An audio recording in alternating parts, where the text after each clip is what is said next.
Greetings, my V family all over the world. This is your Chief. Welcome to week 51. All right, and I'm back in my Wednesday message location, and I wanted to show you my fridge. Now it's with alphabets for my sons to learn. No more the travel magnets, because they will remove it and destroy it. Okay, guys? So this is your Chief at freaking 4 a.m. in the morning on Wednesday. Just finished an amazing call with some of our amazing V ambassadors. All right? And I was just thinking, just before switching on record, what I wanted to share with you guys. Okay, this is week 51. The countdown to the closing of your TAT year of 2022. You have basically 51, 52, all right? And then we jump and leap into a brand new year called 2023, which I'm calling the year where you define your legacy, okay? And I was just thinking what to tell you guys today, and I wanted to address something which I used to a lot, okay? A lot of people, and this applies to everyone brand new and everyone who's been around for a long time, just listen, okay? This is your Chief at 4 in the morning, okay? Talking to you from my heart to yours. And I want my Wednesday messages to be something that you gain something from. And today I want to talk about you, all right? You, the networker, the entrepreneur, all right? The downline of Japa and Dato Sri Vijay, our great founders and uplines. Now, this journey of ours in networking, okay? And I'm sure by now all of you have clarity with regards to your dreams, what you want to achieve, your financial goals, and the ultimate goal of reaching a point where you never have to worry about money anymore, called financial freedom, where you take control back. And along this journey, I have addressed what you're supposed to do. By now, you don't know it. You haven't watched enough videos from me or Japa or Dato Sri or the V partners. I talk about the potential challenges you're going to face, because that's the reality of any entrepreneur in any industry, all right? Becoming financially free is not an easy task, okay? And it requires you to overcome challenges. But ultimately, it's still up to you, okay? I remember these words. If it is to be, it is up to me. If it is to be, it's up to you. And you have to understand, ultimately, you have one enemy, all right? Your greatest challenge is not outside of you. It's not the media, the Google, the governments, the lack of regulation of the industry. All these have existed for a long time, and it will continue to exist. And if you have intelligent downlines who have common sense, they will know how to handle this. And if you have intelligent prospects and you explain the business well enough, all right, and they go back and Google and they see something negative, they should have enough information from the presentation to prepare them for what potentially they're going to hear or see online, all right, which is written by morons, okay? But that's the fact of any journey of entrepreneurships. There will be challenges, but your greatest enemy, and I've realized this myself over 25 years, all right, and Dato Sri Vijay has hammered this point home to me every single day. You have only one enemy, Patman. Your greatest challenge is not outside, it's what you see in the mirror. Now, when I look in the mirror, I see the drop-dead gorgeous Chief Patman Senatiraja, but I also see my enemy. Our greatest enemy is how we think, all right, our paradigms, okay? So, for example, okay, the first rule of becoming successful is the ability to remove all self-imposed limitations, all right? Because I have come to realize that you are born with limitless mindset. And I have a young son today, he's 2 years old, and he is limitless. He believes he can climb the cupboard and fly off the cupboard. Now, I don't recommend that he do it, but you can see his thought process. Today, he was lifting a box, which is clearly too heavy to lift. But his attitude towards lifting it was just like, oh. And he looks at me and says, Papa, heavy. And he keeps trying and trying and doesn't give up. And he cannot understand why he can't lift this box, because he doesn't have enough knowledge that the box weighs too much or too much heavier than him, that he can't lift it. But there was no limitation in his mind. And I realized at that point that all of us are born limitless. And along the journey of life, due to who we listen to, our environment, our schooling system, our families, our circle of influence, what we watch on TV, what we read in the news. I never watch news. I never read newspapers. All right. It imposes limitations on you. All right. And the only way you're going to be successful is to try your best to reach back to the mindset of my son. Limitless. I can do anything. Right? And nothing is going to stop me. Now, this may sound very simple and very logical, but it's the hardest thing to achieve. You are your greatest limitation.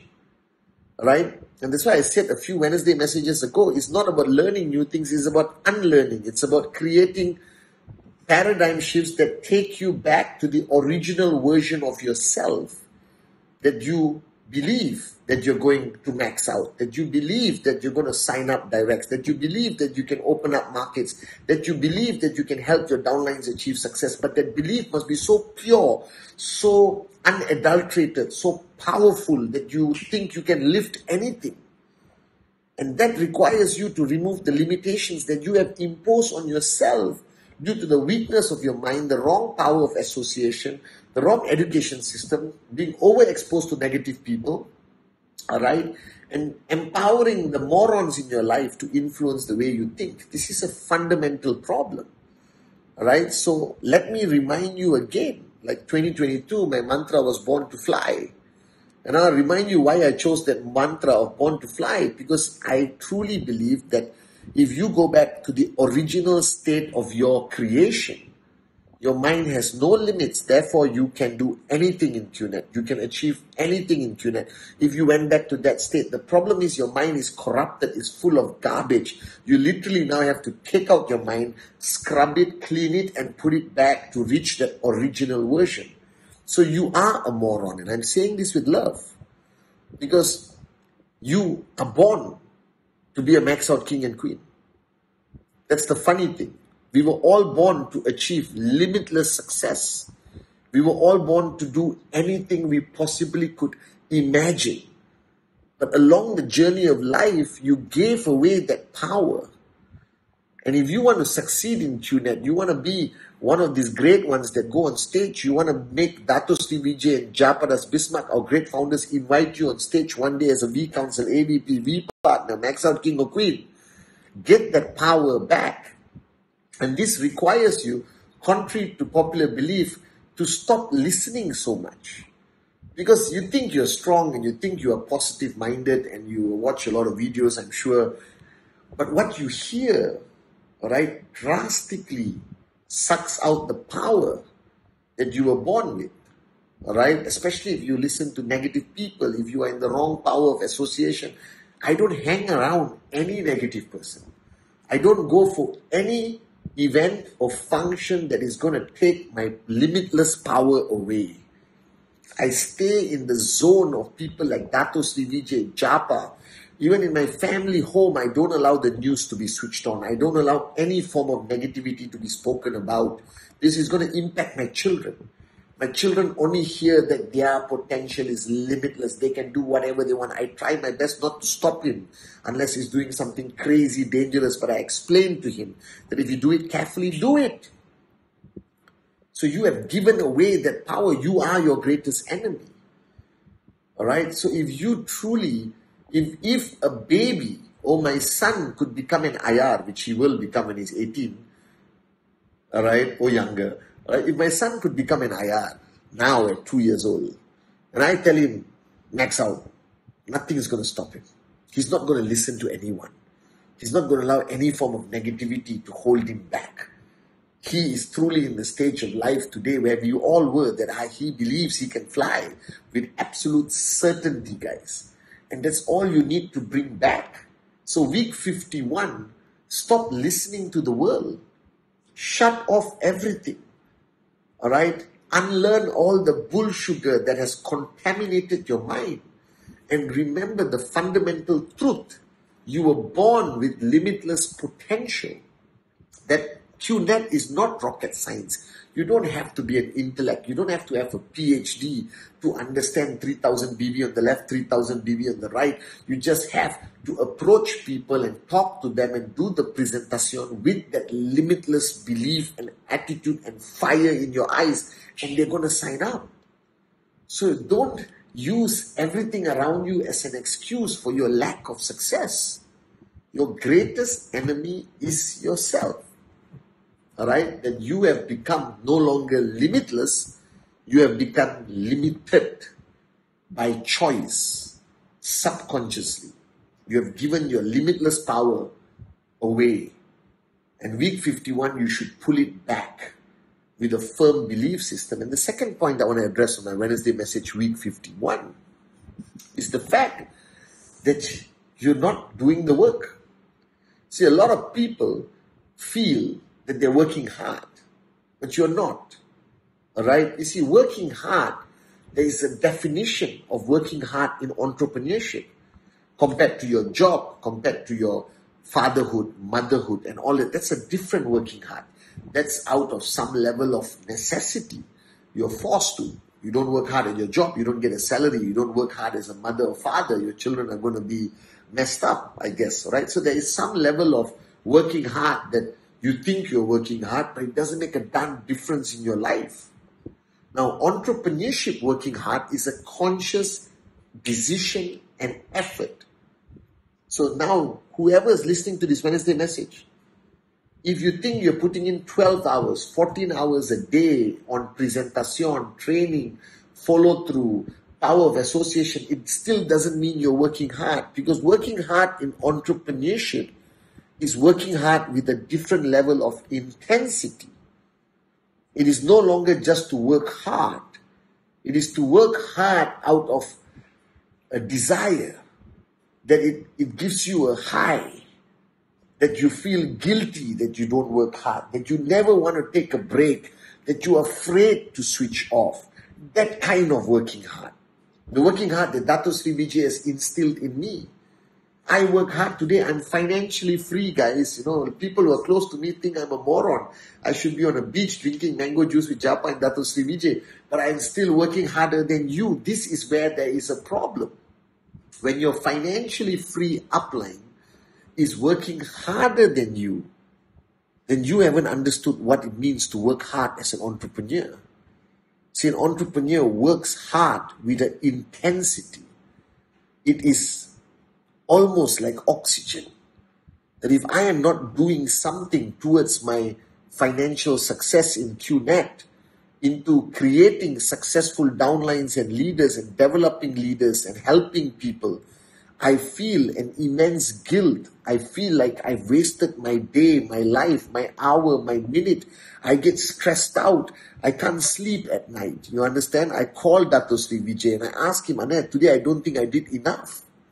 Now the moronic thing is, I've been doing this for 24 years and I'm still working harder than you. Right? I'm not saying this out of arrogance. I'm saying this that my version of work hard is an emotional, intense, crazy, fanatic, psychotic level to a point that it upsets people around me.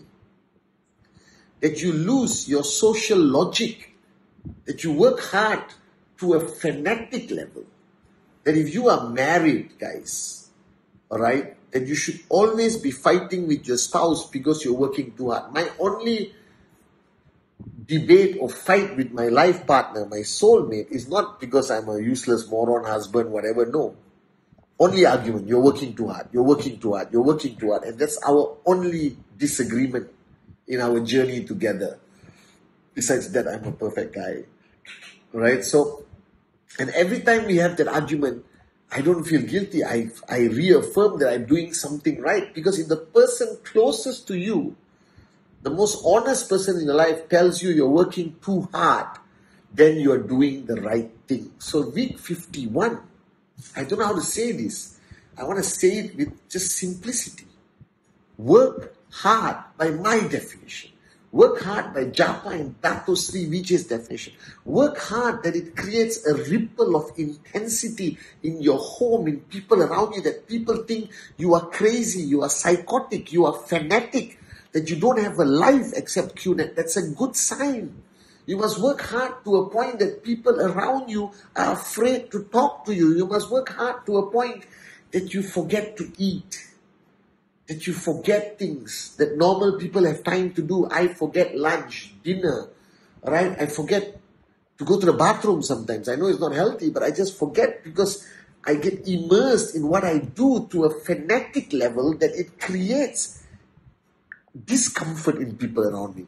It makes my friends feel guilty who are not even in the network.